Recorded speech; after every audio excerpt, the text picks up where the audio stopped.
बेनती है कि आपका धर्म हमारा धर्म शब्द का पुजारी है।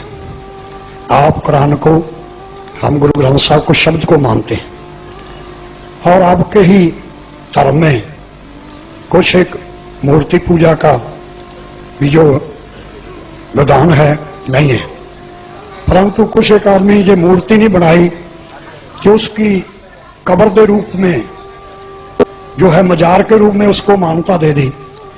आप मूर्ति खड़ी पूज लो और पड़ी पूज लो, तो एक बात ही है, क्या ये जो है धर्म के उल्ट नहीं? इस बारे आप रोशनी पाइए। भाई साहब ने अच्छा सवाल पूछा और मैं सवाल को दोहराऊंगा, अगर सवाल को समझने में कुछ गलती होगी तो आप सीधा कर लेना।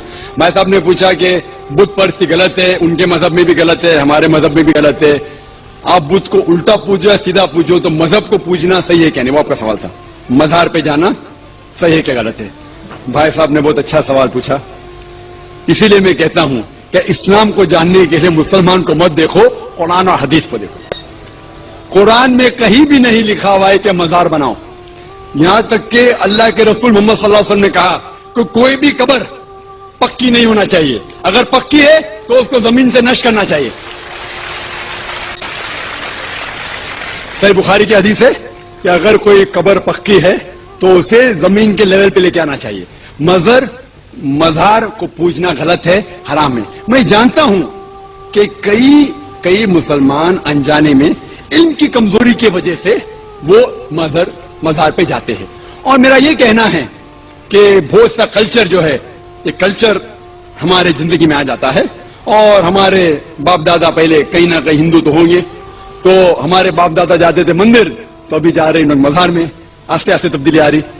तो मेरी दरखास्त है कि अगर आप इस्लाम, इन भाइयों से जो मजार जाते हैं, मुसलमान भाइयों, मजार पे जाना बिल्कुल गलत है। मोहम्मद सल्लल्लाहु अलैहि वसल्लम ने कहा कि आप कब्र पे जाओ। अगर आप कब्र पे जाएंगे तो आपको यह एहसास होगा कि आप कभी ना कभी मरने वाले हैं, तो अल्लाह पे और यकीन करेंगे, आखिरत पे यकीन होगा। तो कब्र पे जाके उनके लिए दुआ करना सही है। जो आदमी मर चुका है उनके लिए दुआ करो, उनको दुआ नहीं कर सकते। You can pray for them not to them, मतलब उनके लिए दुआ कर सकते, उनको दुआ नहीं कर सकते। आप समझ रहे?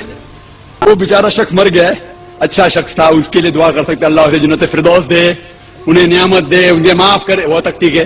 लेकिन जाके ये बोले कि मेरे एग्जामिनेशन में मेरे नंबर कम है, तो बाबा नंबर अच्छे कर लो, ये बिल्कुल हराम है। शिफा, कुरान मजीद में कम से कम 25 आयतें हैं जिसमें लिखा है शिफा। शिफा मतलब सिफारिश, वसीला हराम है। 2 आयत में लिखा हुआ है सिर्फ उनको इजाजत है जो अल्लाह ताला आखिरत में उनको इजाजत देंगे, मोहम्मद सल्लल्लाहु अलैहि वसल्लम आखिरत में। आज की तारीख में हम मोहम्मद सल्लल्लाहु अलैहि वसल्लम से भी नहीं मांग सकते।